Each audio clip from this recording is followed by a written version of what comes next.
Esto es Déjà Vu, un podcast para hablar de la historia detrás de la coyuntura política en Colombia, con Alejandro Lloreda y Luis Guillermo Vélez. Hoy, de cómo Colombia perdió a Panamá, parte 2. Bienvenidos.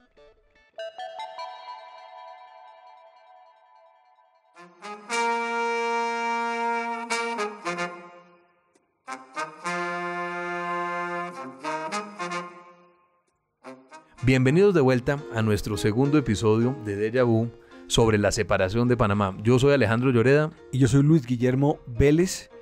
Alejandro, dejamos a Panamá con una compañía para hacer el canal quebrada. Sí. Con Ferdinand de Lesseps, el gran francés, en casa por cárcel. Sí. Con el hijo preso. Sí. Con Clemenceau renunciado y en su casa desprestigiado. Colón incendiado. Los 500.000 inversionistas, incluyendo las viudas de Francia, absolutamente arruinadas. Con cualquier tema de autonomía de Panamá, pues perdido, porque pues ahora era un departamento. Esto no pintaba bien y había un liquidador que había nombrado para ver cómo sorteaba toda esta situación, esta quiebra magnífica en la que había resultado pues todo este problema panameño. Así es, y sobre todo para Colombia y para Panamá, sin la esperanza de un canal, que era la gran esperanza de tener la gran obra de infraestructura universal en territorio colombiano. Claro, esto era terrible y empieza a surgir acá, pues obviamente era como un caso perdido. Sí. Esto era un caso perdido, Panamá, eso era imposible, no se podía con Colombia, eso guerras civiles por todas partes, la geografía panameña imposible, cualquiera que ponía un pie allá se moría de malaria, todos eran unos bandidos alrededor de esta cosa, y entonces aparece nuevamente la opción de Nicaragua. Entonces los nicaragüenses dicen, miren, no se pongan allá con eso de Panamá, que eso es más, claro, es más cortico de un lado a otro en Panamá en el istmo, pero acá tenemos el lago de Nicaragua y podemos revivir la idea del Comodoro Vanderbilt y es hacer un canal del Atlántico al lago de Nicaragua y del lago de Nicaragua al Pacífico, mucho más sencillo, sin problemas. Estaba el presidente nicaragüense de apellido, tal vez es de apellido Santos, y el presidente dice, ¿sabe qué? Aquí lo que ustedes quieran, aquí con mucho gusto, aquí no tienen que negociar con nadie diferente a mí y aquí les pongo a Nicaragua a disposición. Pero la cosa se enreda. Así es. Y a este panorama negro para Panamá entran dos personajes, Luis Guillermo, de película. Estos van a ser dos personajes que nos van a acompañar en el resto del episodio y son dos, llamémoslos, polémicos empresarios. El primero es Philippe Bunau-Varilla, un ingeniero francés que había estado en Panamá con los de Lesseps. Él había sido un contratista y primero un empleado de la Compañía Universal del Canal. Después se dio cuenta que era más rentable ser contratista de la Compañía Universal del Canal. Eso sí lo descubrió rápido, ¿no? Entonces montó su empresa de excavaciones y Philippe Bunau-Varilla era un francés que se movía muy bien en los campos de la ingeniería y de la política. Y el otro personaje que va a entrar un poco después a la historia es un abogado neoyorquino que se llama William Nelson Cromwell, de una firma que se llama Sullivan y Cromwell, que entiendo que existe todavía hoy en día. Sí, efectivamente existe, es una firma muy importante de Nueva York, fundada por este señor del cual vamos a hablar ahora más adelante. Pero aquí hay un tema que es como la clave para entender lo que va a pasar. Se había nombrado a un liquidador en la Compañía Universal del Canal de Panamá. Y este liquidador hace lo siguiente.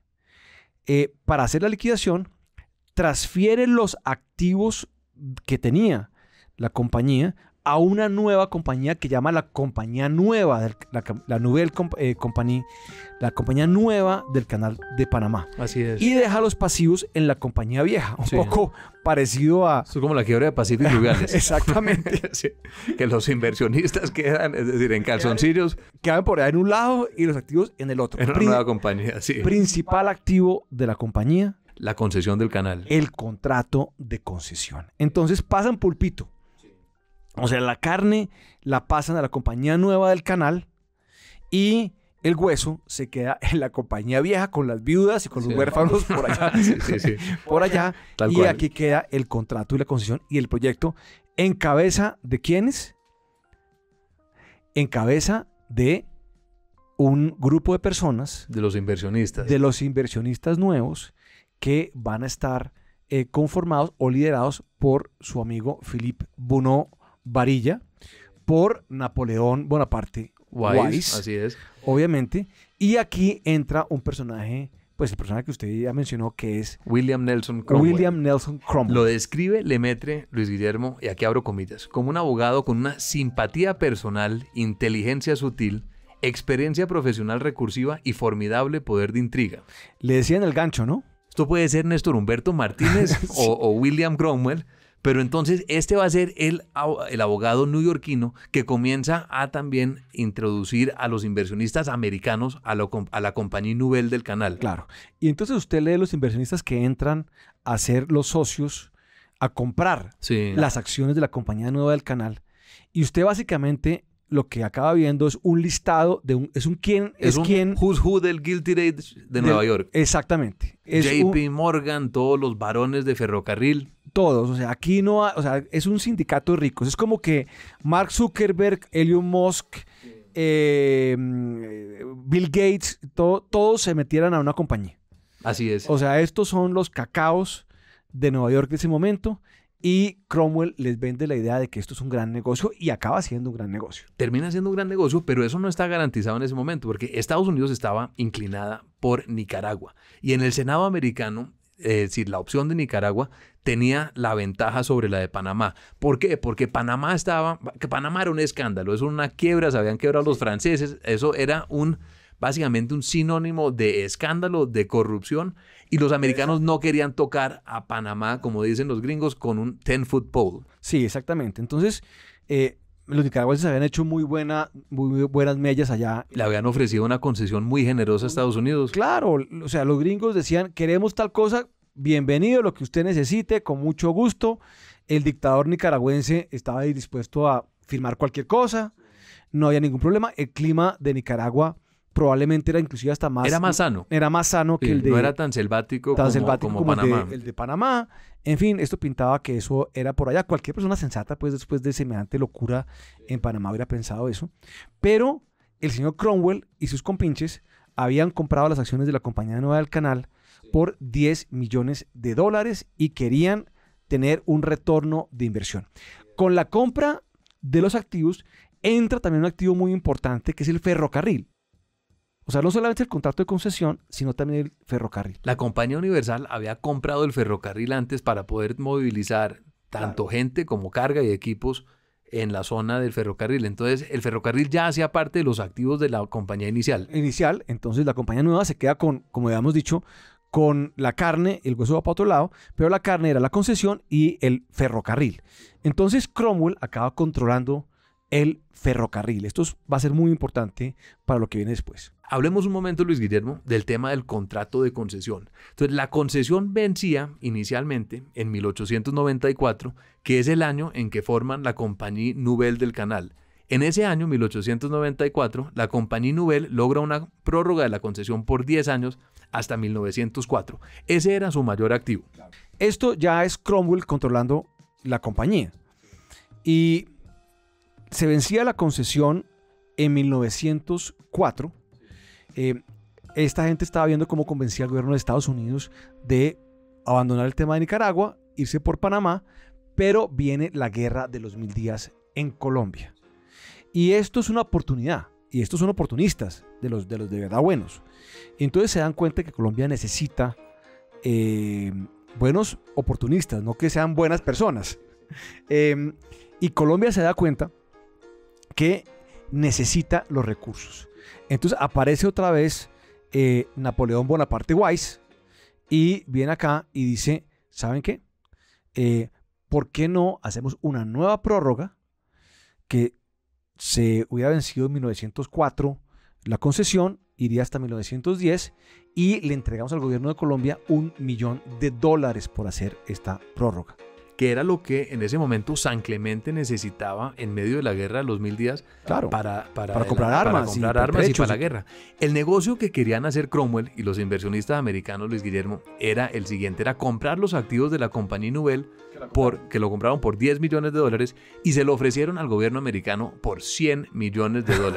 Suena bien, ¿no? Esto es, ¿no? Para que uno vaya midiendo el tamaño de empresarios con que estábamos lidiando. Claro. En el gobierno americano les dijo, mire, de JP Morgan no se puede esperar menos, ¿no?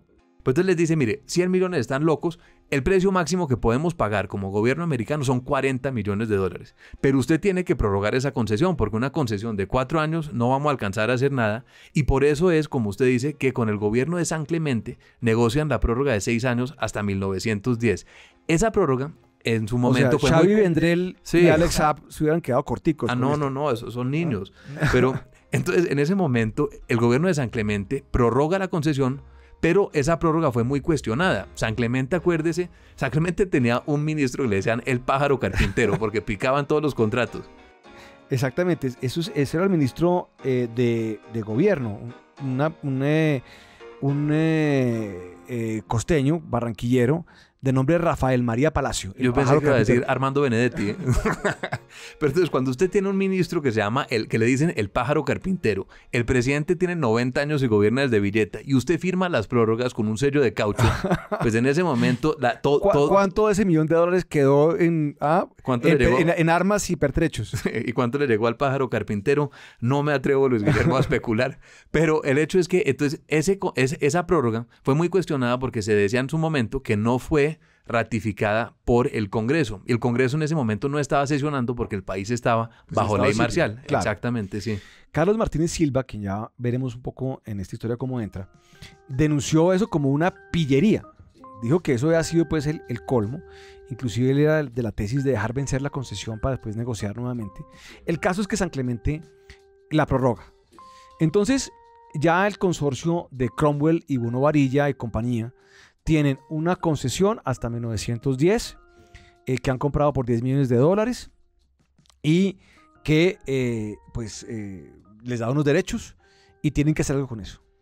Y el 31 de julio del año 1900, porque aquí ya estamos en plena guerra de los 1000 días, le da un golpe José Manuel Marroquín al presidente San Clemente. San Clemente lo dejan abajo en Villeta, lo apresan en Villeta, y llega Marroquín y queda Marroquín entonces encargado de los temas de las negociaciones con el canal. Pero Marroquín tenía un hijo que era... el célebre hijo del ejecutivo.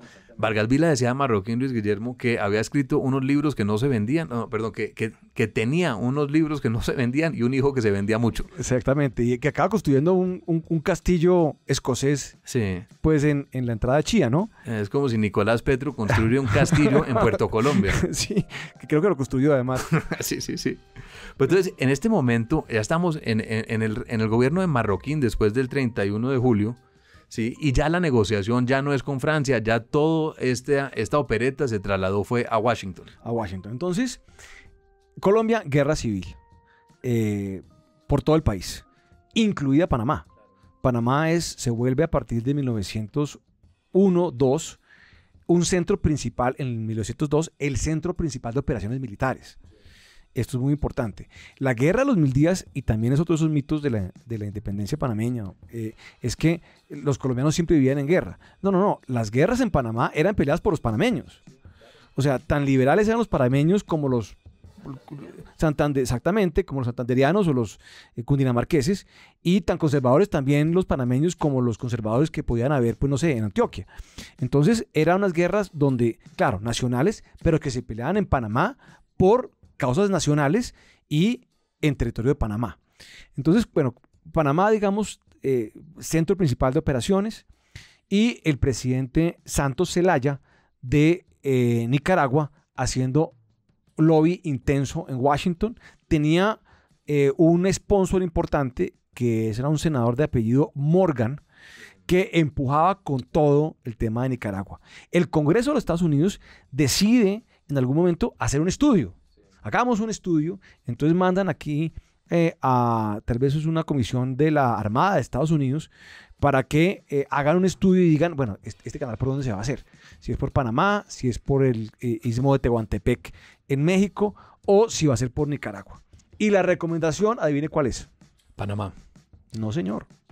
La recomendación es hacer el canal por Nicaragua, porque era para ellos lo obvio. Entonces aquí comienza una operación de lobby, Luis Guillermo. De contralobby, digamos. De contralobby para los libros. Entonces, sí, el abogado... esto sí es raramente, o sea, esto es realmente de lo más impresionante. Entonces, el abogado Cromwell, el Néstor Humberto de Washington del momento, comienza a hacer lobby para tratar de voltear la ruta del canal de Nicaragua a Panamá. Ojo, Alejandro, el informe presenta que es por Nicaragua. Sí. El informe se somete al Congreso de los Estados Unidos. Sí. ¿Y sabe qué dice el Congreso de los Estados Unidos? Que es por Nicaragua. Sí. O sea, esto es una decisión tomada. Tomada. Y eso quiere decir que los inversionistas que habían gastado $10 millones comprando una concesión se iban a quedar viendo un chispero. Claro, pero JP Morgan y el señor Cromwell pues no son de los que se quedan quietos. No. Entonces comienza una operación de lobby en el Senado en Washington para los libros y en ese momento, en 1902, un volcán en Martinica explota, sepultando al pueblo y matando a 20,000 personas. Todo el mundo estaba pensando en volcanes, en desastres naturales en ese momento. Y Philip Bunau Varila, que se había trasladado en ese momento, socio de Cromwell ya. Socio de Cromwell, él era un acreedor de la Compañía Nouvelle porque le debían un pocotón de plata. Él tenía todo su patrimonio comprometido en las deudas que la Compañía Nouvelle tenía con su empresa de excavaciones y él ya se había trasladado a Washington a hacer lobby para tratar de llevar la ruta a Panamá. Y en ese momento se le ocurre lo siguiente, Luis Guillermo, se le ocurre que en la estampilla oficial de Nicaragua había un volcán, el volcán Momotombo. Sí, señor. Y entonces, en ese momento, todo el mundo estaba pensando pues, en la explosión del volcán en Martinica y comienza entonces Philip Bunau Varila a comprar todas las estampillas de Nicaragua con el volcán que encuentra en Washington, en Nueva York, y a mandarles una carta, un memorando a los senadores con la imagen del volcán diciendo, piénsenlo muy bien, porque si ustedes construyen un canal por Nicaragua bajo un volcán, corren el riesgo de que en cualquier momento una explosión, una erupción volcánica sepulte el canal nicaragüense. Claro. Y a todo esto llega a la presidencia de Estados Unidos Theodore Roosevelt. Él no había sido elegido. O sea, llega por una bala asesina. Una bala asesina del presidente McKinley. Y aquí nos toca también echar un poquito para atrás la película porque ¿qué pasó, Luis Guillermo, en 1898? Es la guerra de Estados Unidos y España. Y entonces en la guerra, ya Estados Unidos está en mood imperial. En mood imperial. Es un imperio un poco vergonzante porque... Pues es democrático, está basado en los principios de la libertad. Claro, y siempre hubo una gran oposición en Estados Unidos a este tipo de aventuras imperiales. Esto claro. no había un consenso como podía haber en la Inglaterra el imperialismo era para los europeos, ¿no? Para los europeos. Sí. Aquí siempre fue un imperialismo bastante reacio, vergonzante, controversial. Pero Estados Unidos se mete en esta guerra en contra de España. Es muy exitoso en la guerra. Se toma, pues básicamente Cuba, Puerto Rico y las Filipinas. Surge un héroe de esta guerra que es Theodore Roosevelt, que es montado en el ticket presidencial de McKinley y entonces es elegido vicepresidente. Y a McKinley lo mata un anarquista. Entonces Roosevelt, que estaba inclusive acampando por allá en un parque nacional, que era lo que le gustaba hacer, van y lo llaman y le dicen, usted es el presidente. Pero Roosevelt sí era un imperialista y tenía una visión imperial geopolítica muy importante y él sabía que era fundamental para poder desplegar poder naval, no tanto para el tema de las mercancías, sino para poder desplegar poder naval de Estados Unidos en las dos costas, requerían de un canal que permitiera mover barcos. O sea, no porque los ferrocarriles podían mover la mercancía, pero se requería pasar un barco de un lado al otro. Y entonces convencen a Theodore, o sea, parte del lobby que hace Cromwell, principalmente, con sus socios, que inclusive incluían al cuñado pues, de Teddy Roosevelt. Sí, al cuñado. Entonces, de Roosevelt, aquí montando a todos en el bus. Del senador Taft. En fin, esto era un combo, como dirían hoy en día, y lo convencen de que hay que hacer el canal por Panamá. Entonces, Roosevelt está convencido como presidente. El secretario de Estado es John Hay. John Hay, una persona muy importante, había sido secretario privado de Lincoln. Sí, un tipo, es decir, llevaba mucho tiempo como secretario de Estado, manejaba la política internacional de Estados Unidos, y en la embajada, en la legación de Colombia en Washington, están tres personajes que van a ser claves para esta historia, que son Carlos Martínez Silva, primero, amigo de este podcast. Carlos Martínez Silva, Luis Guillermo, era un conservador histórico de primerísimo nivel. Era un tipo que tenía... era un tipo era de lo más prestigioso. Presidenciable, absolutamente. Absolutamente. Había sido un arquitecto del golpe de Marroquín. Porque quería la paz. O sea, él creía que si traía a Marroquín se lograba la paz. Marroquín traiciona la paz y traiciona eventualmente a Martínez Silva. Pero quien empieza las negociaciones serias con Estados Unidos es Martínez Silva, quien tenía muy claro lo que tocaba hacer y las limitaciones. Aquí voy a leer una carta que Martínez Silva le manda a Marroquín en 1901, y abro comillas. Martínez Silva dice: si los hombres de influencia política en este país llegan a convencerse que la ruta de Panamá es la que le conviene a Estados Unidos, y si Colombia no se allana a un arreglo relativamente ventajoso, está en la lógica de los acontecimientos que nosotros perdamos definitivamente el istmo. Estados Unidos encontrará sin mucho trabajo un punto de apoyo en el istmo, tanto para la actual situación de guerra, como porque los panameños de posición y recursos pecuniarios no se resignarán nunca a que el canal se haga por otra parte. Martínez Silva la vio venir. La vio venir muy claro, porque la idea de que esto tomó a toda Bogotá por sorpresa no es cierto. Habían unas pocas personas que tenían en ese momento la previsión. No había independentismo en Panamá. Eso no existía, hay que dejarlo muy, muy claro.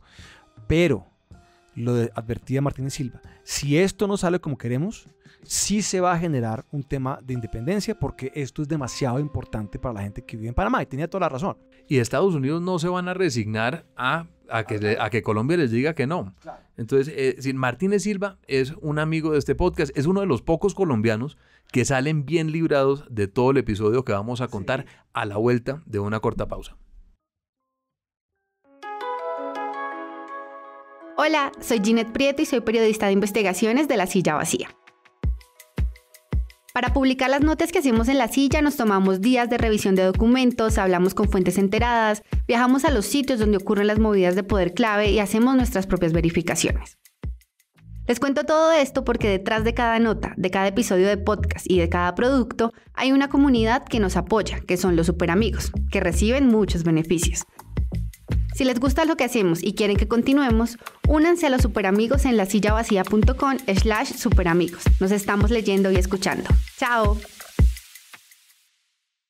Volvemos entonces, Luis Guillermo, y estamos en Washington en 1901. Y en este momento, Carlos Martínez Silva, embajador de Colombia en Washington, está negociando un tratado con el secretario de Estado Hay, y los temas fundamentales para negociar son básicamente tres. Uno es la soberanía que exige Estados Unidos sobre una zona del canal. 2, la compensación que se le va a dar a Colombia, tanto como una cifra de efectivo con la firma del tratado y las anualidades que pagaría la concesión. Y 3, el tamaño de la franja.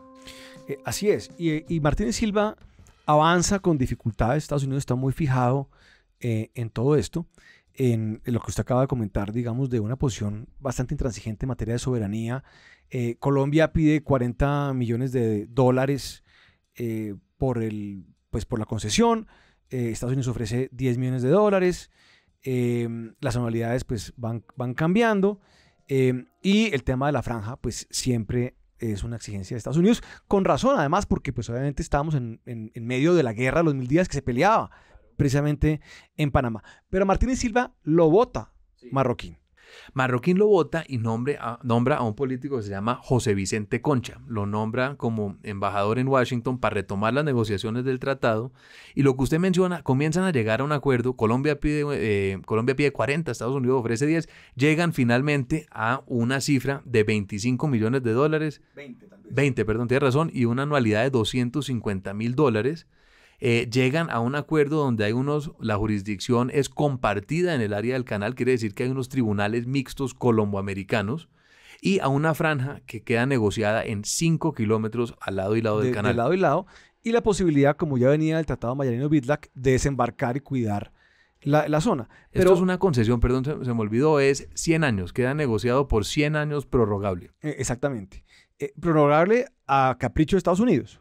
O sea, Pues, 100 años prorrogable, lo mismo que perpetuo. Exactamente, casi que lo mismo.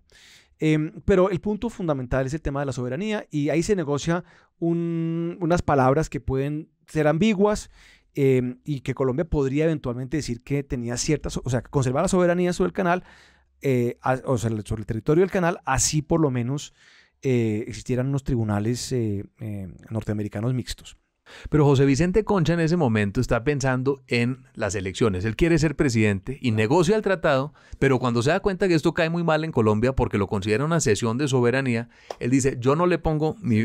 Se renuncia, él dice, yo no le pongo mi firma a ese tratado, me mueren en las elecciones y dejan encargado al segundo, a que era el segundo de la alegación, que es Tomás Herrán. Tomás Herrán era un tipo muy competente. O sea, Martínez Silva, un tipo muy competente. Tomás Herrán, un tipo competente. Se había criado en Washington. Era el hijo de Pedro Alcántara Herrán. Era competente, era serio. Lo respetaban en Estados Unidos. Los testimonios que hay de Hay. Hay decía que los colombianos eran como ardillas encima de las piernas, que eran súper resbalosos. Que le cambiaban todos los días las condiciones. condiciones. Todos los días las condiciones. Pero Herrán es un tipo que respetan. Pero Estados Unidos no se iba a mover. Estaba fijado y Herrán, desesperado, pide a Colombia, a Bogotá, instrucciones, firmo esta cosa o no la firmo, y Marroquín, que era pues... Ese sí resbaloso como una ardilla. Como una ardilla, le dice a Herrán en un cable que sí, que firme el tratado. Así es. Y Herrán firma el tratado Herrán-Hay con el secretario de Estado Hay el 22 de enero de 1903. Estados Unidos estaba afanado por adelantar esto rápido. Teddy Roosevelt no era un tipo que se caracterizara por su paciencia. Él quería hacer el canal ya. Y entonces manda el tratado. Hay un tema muy importante, Alejandro. A mediados de 1902, cuando ya se está negociando el tratado y cuando está claro que va a hacer esto por Panamá, ya el Congreso de Estados Unidos ha cambiado de opinión. Se ha expedido la famosa ley Spooner, que la ley Spooner lo que hace es que hace varias cosas. Uno, revierte la decisión inicial de hacerlo por Nicaragua y dice que se hace por Panamá, pero la ley Spooner es la que incluye el requisito de la soberanía. Una vez expedida por el Congreso de Estados Unidos la ley Spooner, entonces en ese momento Estados Unidos se echa del lado del gobierno colombiano en la guerra de los 1000 días. O sea, toma partido. Había sido hasta ese momento neutral, pero toma partido y toma una serie de decisiones que son fundamentales para lograr la rendición de Benjamín Herrera en el Wisconsin, buque norteamericano, en noviembre de 1902. O sea, Estados Unidos se carga del lado colombiano, termina la guerra de los 1000 días, se negocia el Herrán-Hay en enero tal vez de 1903 y ya todo está listo, como dirían los americanos, off to the races. Así es. El Senado de Estados Unidos ratifica el Herrán-Hay en marzo de 1903 y lo mandan para Bogotá. En Bogotá llega el tratado y en ese momento, esto es el final de la presidencia de Marroquín. Marroquín es muy impopular, ya había perdido gobernabilidad en el Congreso y Marroquín convoca al Senado para un único tema, Luis Guillermo, es aprobar el tratado de Herrán-Hay que había llegado a Bogotá, ya aprobado por el Senado americano.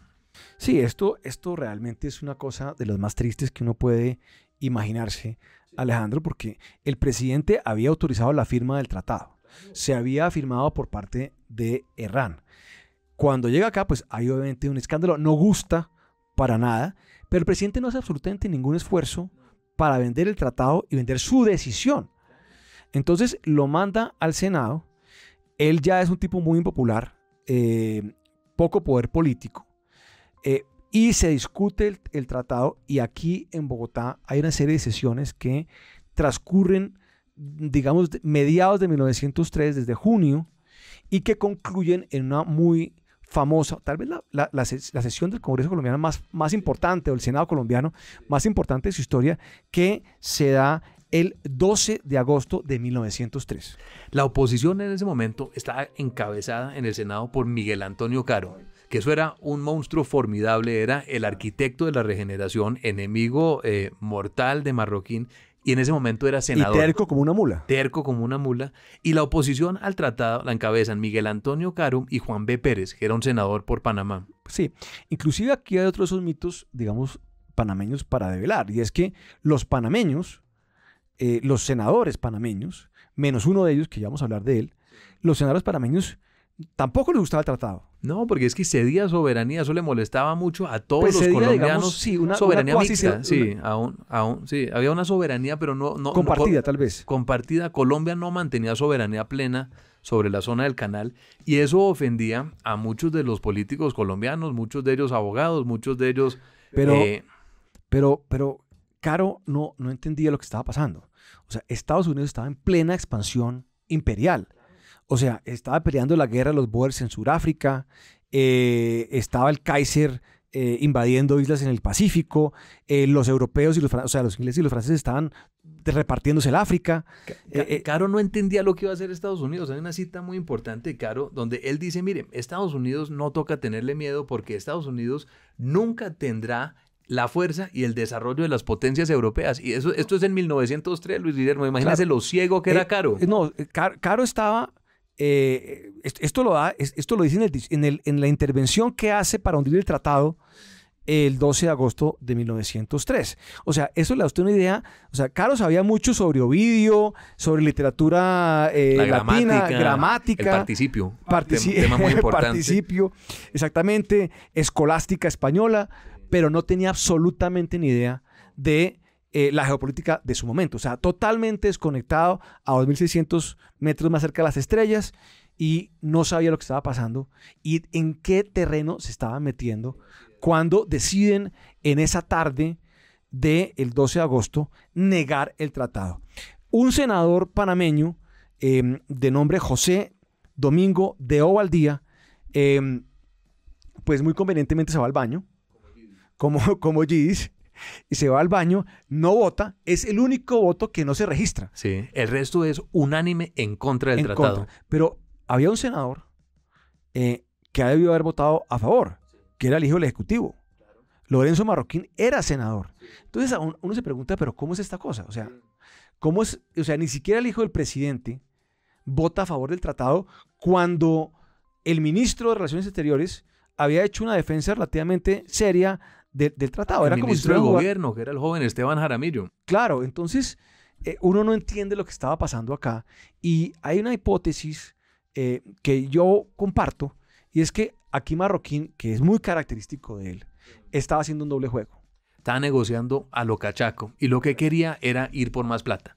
Ahorita dijimos que eran 20 millones de dólares lo que ofrecía Estados Unidos. Eso fue una equivocación, eran 10 millones de dólares, pero es una cifra que no había dejado satisfecho a los colombianos. Entonces los colombianos querían más plata, querían elevar las anualidades a 600.000, querían elevar la compensación inicial de 10 a 20 millones y pues, la teoría que usted dice, Luis Guillermo, que tiene mucha posibilidad de ser cierta, es que lo que querían era negar el tratado en el Senado y volver a decirle a Estados Unidos, mire, el Senado no lo aprobó, si es muy poquita la compensación, necesitamos renegociar y elevar la compensación a Colombia.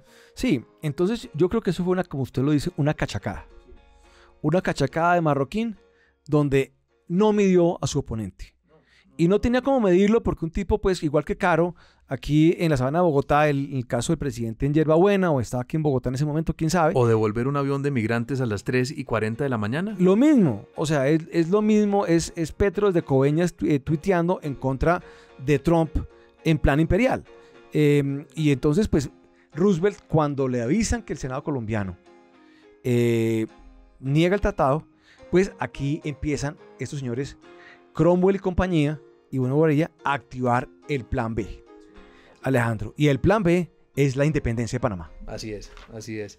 En ese momento, hasta ese momento, las élites panameñas no habían pensado en independencia. Es decir, seriamente no lo habían pensado. Las élites panameñas, los políticos panameños, habían pensado... había un consenso en Panamá que el canal era la gran oportunidad para Panamá de salir del subdesarrollo y que ellos necesitaban el canal y en eso había un consenso político en el Istmo. Pero hasta ese momento no había un movimiento independentista, no había una conspiración. Comenzó en ese momento, alrededor del rechazo al Tratado de Rangel, a reunirse círculos pequeños de conspiradores. Pero además, ¿sabe quién eran los conspiradores? Los empleados del ferrocarril. ¿Que eran empleados de quién? De Cromwell.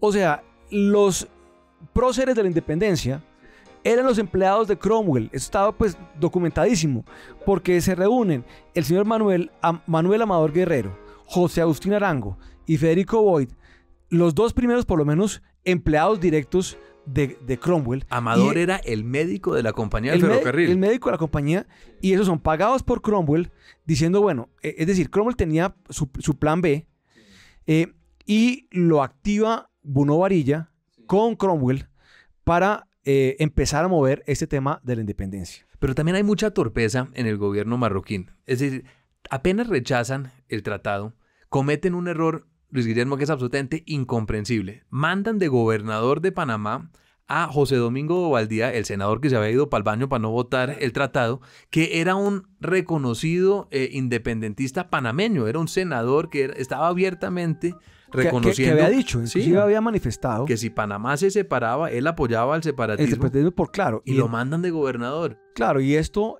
siempre ha sido muy controversial. Entonces, hay una versión que quién sabe, de pronto no es cierta, aunque ha podido haber sido cierta. El soborno a Lorenzo Marroquín. Que no era el primero, ¿no? No, pues no era el primero. Marroquín, el hijo del ejecutivo, Lorenzo Marroquín, tenía una fama negra de comisionar en uniformes para el ejército durante la guerra, en negociar concesiones de aguardiente con Pepe Sierra. Transporte de mercancías en los barcos oficiales. Pues tanto así pues que construyó un castillo. Pero entonces, no se sabe si esto fue por un soborno de alguna gente de Cromwell o porque estaban pensando era en las elecciones del año entrante y querían... Lo más posible, probablemente. Ellos querían una ficha de ellos, de los Marroquín, en la gobernación de Panamá para impulsar la candidatura de Rafael Reyes en 1904. Entonces es incomprensible, pero mandan de gobernador a José Domingo Bobaldía. Entonces se lo ponen de papaya. Entonces están los empleados de Cromwell en un pequeño grupo conspirativo. Manuel Amador Guerrero agarra un barco y se va a Nueva York a recibir instrucciones. Cromwell, que es un jodidazo, agarra un barco y se va para París. Sí. se lava las manos. Lo que llaman los abogados americanos plausible deniability. Dice, esto no es, o sea, porque Cromwell le tenía miedo. O sea, tampoco creía Cromwell en esto. Que decía, si esta cosa falla, perdemos el ferrocarril, perdemos la concesión. Sí. Y pierdo todo. Entonces, ¿sabe qué? Yo me voy para allá y si esta vaina falla, yo puedo decir que esto pues no fue conmigo. Y está la famosa habitación en el Waldorf Astoria. La habitación 1162 puede llamarse, Luis Guillermo, la cuna de la independencia panameña, porque desde ahí despachaba Philippe Bruno Varilla, que en este momento estaba reuniéndose con todos estos conspiretas, con Amador en Nueva York, con Cromwell, con varios de los agentes, con Arango, y desde allá se fraguó la independencia. Vamos un momento entonces, Luis Guillermo, a Panamá. ¿Qué fuerzas tenía Colombia en el Istmo? Bueno, tenía unas fuerzas, pues tenía el batallón Colombia, que era históricamente el batallón que cuidaba el Istmo. Tenía fuerzas importantes porque pues acababa de desmontar una fuerza importante de la Guerra de los Mil Días, obviamente. Que eran más o menos 500 hombres. Unos 500 hombres. Tenía unos barquitos en ambas costas, Atlántico y Pacífico, y estaban al mando de un general, el general Esteban Huertas, el Mocho Huertas, un general boyacense de 31 años. El Mocho Huertas no es amigo de este podcast. No, para nada. El Mocho Huertas era un general muy joven, estaba molesto con el gobierno central porque no le pagaban los sueldos. Claro, era un hijo de los cuarteles. O sea, había entrado al ejército a los 9 años. Era muy probablemente el hijo de una soldadera o de una Juana, como se llamaban. Y pues, digamos, había tenido un desempeño más o menos decoroso en la Guerra de los Mil Días, pero estaba encargado de todo este batallón y pues su lealtad no era tanto a la República de Colombia, sino más bien a La Plata. Y Marroquín entonces manda un destacamento militar para reforzar el batallón Colombia y encarga al general Juan B. Tovar. Pero estamos todavía en tal vez septiembre, octubre, cuando ya los rumores del malestar en Panamá estaban creciendo. O sea, tenemos a Amador Guerrero en Nueva York con Bruno Varilla conspirando. ¿Qué vamos a hacer? El gobierno de Estados Unidos activando el plan B, diciendo, bueno, si estos colombianos allá no quieren nada, vamos a independizar a Panamá. Pero de todas maneras no era fácil para Roosevelt hacer esto, porque había resistencia muy grande de otra aventura imperial. Claro, y en ese momento también los demócratas en el Senado, que era una oposición feroz a Roosevelt, no iban a apoyar Venían elecciones el año entrante. Para Roosevelt era muy riesgoso apoyar un golpe, una intervención militar descarada. Que fuera a fallar, además. Y que fracase. Entonces había reticencia. Reticencia. Amador Guerrero inclusive lo dejan esperando en el lobby del Waldorf Astoria durante horas. En fin, nadie les para como muchas bolas. Son como vergonzantes realmente estos conspiradores panameños. Pero ahí se va montando esta conspiración poco a poco. A final de septiembre, entonces, Marroquín manda a un destacamento a Panamá bajo el general Juan B. Tovar, que era un general distinguido. Y lo manda de urgencia. Lo manda de urgencia. Le dice, desplácese inmediatamente, mi general, para Panamá para reforzar el batallón Colombia y tome usted el mando militar del Istmo. ¿Cuánto se demora Tovar en llegar a Panamá? Pues Tovar no se afana mucho. Entonces Tovar se demora casi 40 días. Para en Ocaña, donde su mujer iba a tener un hijo. Para en Ocaña una semana para acompañar pues el parto de su esposa. Y bueno, llega después a Barranquilla, manda al buque, al crucero Cartagena, que lo tenía que llevar a él a Panamá, lo manda a buscar unos contrabandistas a La Guajira. No, esto es una incompetencia. Una incompetencia total, es una cadena de errores. Cuando usted mira esto de la independencia de Panamá, Alejandro, usted se da cuenta que esto, como le habíamos dicho en el podcast tal vez de la Guerra de los 1000 días, es una cadena de errores uno tras otro, tras otro, tras otro. Entonces, no hay un barco para transportar a Tovar y su tropa a Panamá oportunamente, y cada día que va pasando es un día donde la conspiración se va fortaleciendo. Así es. Entonces, el general Tovar coge el crucero Cartagena y termina llegando a Panamá, al puerto de Colón, en el Caribe, por la mañana, la madrugada del día fatídico, que es el 3 de noviembre de 1903. Claro, porque entonces lo que detona la declaratoria de independencia es la llegada de Tovar. Obviamente, digamos, esto se venía cocinando poco a poco, había mucha reticencia, había mucho temor de que esto fuera a fallar. Huertas tiene 500 hombres en Panamá. Los panameños no tenían hombres armados. No tenían hombres, ellos, es decir, no había ninguna fuerza armada. No. Estados había Unidos, un batallón de bomberos que tenía unos rifles, unos machetes, una policía. Pero no era una fuerza militar capaz de enfrentarse al batallón Colombia o a la fuerza militar enviada y por Estados Tovar. Unidos había mandado efectivamente una cañonera y la había fondeado, tal vez, yo no sé muy bien si era en la bahía de Panamá o en Colón. Era en Colón, que es la cañonera Nashville. Y la fondea ahí con un contingente de Marines, pues, que podían ser, no sé, no era más de 100 tampoco. Porque... No, y esto no era raro, como hemos dicho, desde 1856, desde la Tajada de Sandía, había habido vigilancia de buques gringos sobre el área del ferrocarril. Claro. Pero entonces Tovar llega a la ciudad de Colón en la madrugada de 1903, desembarca con sus 500 hombres y pues llega a la oficina del ferrocarril y dice: buenos días, yo soy el general Tovar, aquí me pueden ayudar a llevar mis hombres a la ciudad de Panamá. Y en el ferrocarril, que todos los empleados del ferrocarril, esto es como de opereta, ¿no? Entonces todos los empleados del ferrocarril que están metidos en la conspiración. Pero solamente ellos, o sea, no había más. Ellos eran los empleados de Cromwell, eran los...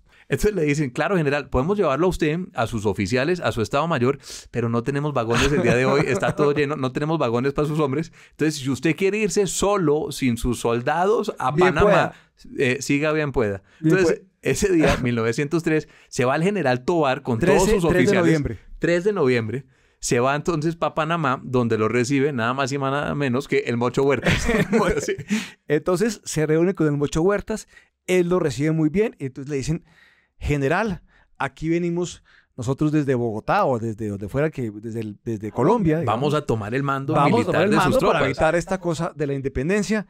Y entonces Huertas dice: hombre, qué vaina, pero resulta que aquí nosotros pues no estamos en plan como de ayudar mucho, y apresa a Tovar. Entonces, a Tovar no se esperaba. Entonces, ¿no? Huertas lo habían comprado, sí, obviamente. Después Huertas sale diciendo que eso era pues un acto de justicia, que era una reivindicación histórica, pero Huertas lo habían sobornado y habían comprado a Huertas.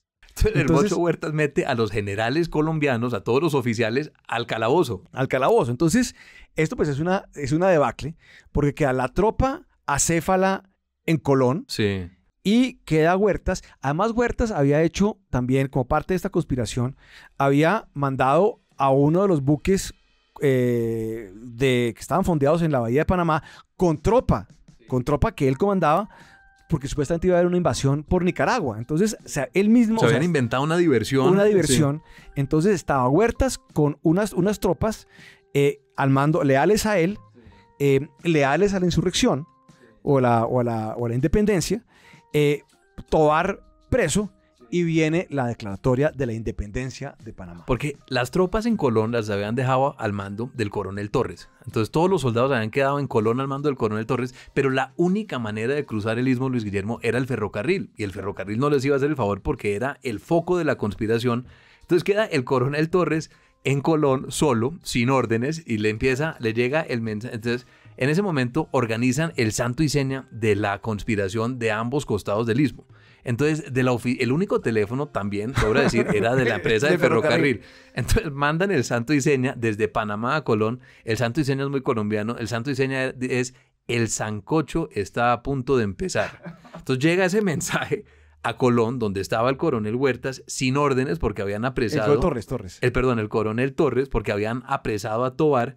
Y en ese momento, unos marines gringos desembarcan para proteger a los americanos y al ferrocarril, no para enfrentarse a los colombianos. A los colombianos. Estaban haciendo lo que ya habían hecho antes. El coronel Torres queda incomunicado y los empleados del ferrocarril le dicen: mire, coronel, a usted lo dejaron aquí solo, ¿por qué no coge estos $5,000 y se devuelve? Aquí hay un buque mercante, el buque mercante Orinoco, devuélvase usted con sus hombres a Cartagena. Y se devuelve. Después de 3 días que no recibe órdenes de nadie, se devuelve, decide embarcarse otra vez hacia Cartagena. Y esa misma tarde del 3 de febrero, como usted decía, Luis Guillermo, el Consejo Municipal de Panamá declara la independencia. Exactamente. Y entonces se iza la bandera de Panamá, que había sido cosida y diseñada por la esposa de Bruno Varilla, probablemente en la habitación 1162 del Waldorf, y Estados Unidos inmediatamente reconoce a la República Independiente de Panamá y ahí sí ya pone a sus barcos a defender la independencia panameña. Esto sucede muy rápido. Es decir, por la tarde del 3 de noviembre, el Consejo Municipal declara la independencia, convocan a un cabildo abierto frente a la catedral en Panamá y organizan una junta de gobierno provisional que es compuesta por 3 conspiradores que son Arango, Arias y Boyd. El reconocimiento americano llega el 6 de noviembre, 3 días después, Luis Guillermo. Estaban ya avisados. Está todo listo. Está todo cocinado. Cromwell se devuelve de París y adivina quién nombran de canciller. Yo pensaría que canciller o de delegado especial. De enviado plenipotenciario. Yo pensaría que es el huésped de la habitación 1162 del Waldorf Astoria, el señor Philippe Bunau Varilla. O sea, la República Independiente de Panamá, el señor Guerrero, Arango y Boyd designan a Bunau Varilla para que represente los mejores intereses de Panamá en la negociación con Estados Unidos. ¿Y qué pasa? Pues firman un tratado muy rápidamente. ¿Sí? Un tratado muy rápidamente que es absolutamente leonino en contra de Panamá. Mucho más de lo que había sido el tratado negociado por Carlos Martínez, por Concha y por Herrán. Claro, ellos no habían tenido mucha capacidad de maniobra, pero básicamente Bunau Varilla entrega todo. Y entrega la soberanía. Soberanía plena. Plena. O sea, le entrega, creo que son tal vez 5 millas y 5 millas de cada lado, o 10 y 10 millas de cada lado, no sé muy bien cuánto sea, pero una franja mucho más grande que la que se había negociado inicialmente, pero soberanía plena a perpetuidad, o sea, para el resto de los días a los Estados Unidos. Y esto va Bunau Varilla y lo firma, y se firma el tratado Bunau Varilla-Hay, que es aprobado por el Congreso de Estados Unidos y también por, me imagino yo, el Congreso de Panamá o por las autoridades de Panamá. ¿Qué pasa mientras tanto en Bogotá? Pues, Luis Guillermo, para continuar con el sainete, no había cable telegráfico en ese momento, se había caído, como diría Francia Márquez, el correo rebotó. Entonces, en Bogotá no saben nada de esto. Entonces, el 3 de noviembre, que está sucediendo todo esto en Panamá, es decir, la independencia del Consejo Municipal, el traslado del general Tovar, el apresamiento del general Tovar, Marroquín está leyendo una novela plácidamente en el Palacio de Nariño, no tienen ni idea de que está sucediendo esto. La noticia de esto llega 3 días después, el 6 de noviembre a Bogotá. No, y es un shock, es un drama, no saben qué hacer y pues básicamente lo que acaba ocurriendo es que hay una resignación sobre los hechos. O sea, se intentan algunos expediciones, tal vez Rafael Reyes intenta una expedición que no llega muy lejos, pocas semanas después, pero ya está el hecho cumplido, está el reconocimiento americano del 6 de noviembre y es lo más importante. Claro, y los barcos norteamericanos, pues evitando ahí cualquier tipo de violación de la independencia recién reconocida panameña. Y el presidente marroquín acaba su mandato y tiene una frase pues muy lapidaria que dice que lo hizo muy bien porque recibió un país y entregó 2. Pero lo que usted menciona, Luis Guillermo, es muy cierto. La separación era lejos de ser inevitable y no es difícil pensar en varios contrafactuales en que Colombia no hubiera perdido a Panamá. Y como este es un podcast de historiadores irresponsables, podemos mencionar varios de ellos. Pues, por ejemplo, cantidades. Es decir, si el Senado colombiano no rechaza el tratado de Ranjay, si Marroquín le mete la ficha, si Marroquín logra la aprobación del tratado, no hubiera habido separación de Panamá. Nunca, porque el que hubiera protegido la soberanía colombiana sobre Panamá, pues eran los gringos. Entonces nunca hubiera habido separación. Si el Mocho Huertas no se vende. Mire, si Tobar llega cuando ha debido haber llegado 15 días antes. 15 días antes, no hay separación porque los marines no hubieran desembarcado y hubieran fusilado probablemente a Amador Guerrero y compañía. Si Huertas no se voltea, pues cuando llega Tobar está la guarnición de Panamá, es cuestión de ponerla a marchar hacia Colón y los gringos tampoco hubieran intervenido. Si Marroquín no hubiera sido tan incompetente y no nombra a Ovaldía, que es un gobernador separatista como gobernador de Panamá, y nombra de pronto a Rafael Reyes o a otra persona que hubiera tenido más firmeza para detectar la conspiración, tampoco hubiera sucedido. A cualquiera de los senadores que había en Bogotá, panameños, que no hubiera sido el mismo Ovaldía, a otro. Entonces, a Soto, por ejemplo, tampoco hubiera habido porque quedó totalmente, el Estado colombiano quedó acéfalo con todo apresado, con Huertas volteado y con Ovaldía del lado de la independencia, pues ya estaba todo consumado. O sea, no había nadie que diera alguna orden. Entonces fue una secuencia, como decíamos, de hechos muy improbables todos que llevan a la separación de Panamá. Que es una separación pacífica en el sentido que no hay muertos, es decir, no habían tropas panameñas. El único muerto de la jornada del 3 de noviembre, Luis Guillermo, ¿sabe quién fue? ¿Quién? Fue un ciudadano chino que se llamaba Wong Kong-yi, que le cayó un balazo encima de un buque colombiano que estaba en la bahía de Panamá, el único muerto del día. Que soltó unos disparos ahí como para no dejar, pues. Sí, soltó 3 disparos y le cayeron al pobre ciudadano chino encima. Y bueno, los panameños se precian bastante de esa independencia no sangrienta. Y aquí tampoco, Alejandro, la idea de montarse, digamos, en el cuento chauvinista colombiano, insistiendo en que fue un arrebato, o sea, que nos arrebataron Panamá, o sea, el tema del Aituc Panamá, y buscar, digamos, reivindicaciones de un país que es un país hermano, que es un país que tenemos unas excelentes relaciones, que nos quiere además, nos respeta relativamente, diría yo. No es volver sobre eso, sino es un poco conocer cómo fue esta historia, ¿no? Sí, Luis Guillermo, y aquí nos toca, yo creo que llegar al fin de nuestro relato, porque nuestro productor en la silla vacía, Fernando, al igual que Teodoro Roosevelt, habla pasito, pero carga un garrote grande. Y creo que nos hemos excedido muchísimo en el tiempo de la silla vacía de Fernando y también de los oyentes. Y tenemos el bonus track. Entonces vamos a hablar, Luis Guillermo, con un invitado de lujo, con Jorge Ritter, ex canciller de Panamá, ex ministro de Asuntos del Canal de Panamá, para un tercer capítulo que contemple es la mirada panameña de la historia. ¿Qué pasó en Panamá después de la independencia? ¿Cómo se construyó el canal? ¿Cómo fueron las relaciones con Estados Unidos? ¿Y cómo fue la negociación del tratado Torrijos-Carter para devolverle el canal a Panamá? Sí, creo que es una muy buena oportunidad de ver la versión panameña de los hechos estos que hemos relatado y también, sobre todo, del siglo XX panameño, que es muy interesante y que conocemos más bien poco. Muchas gracias. Nos vemos en un próximo episodio.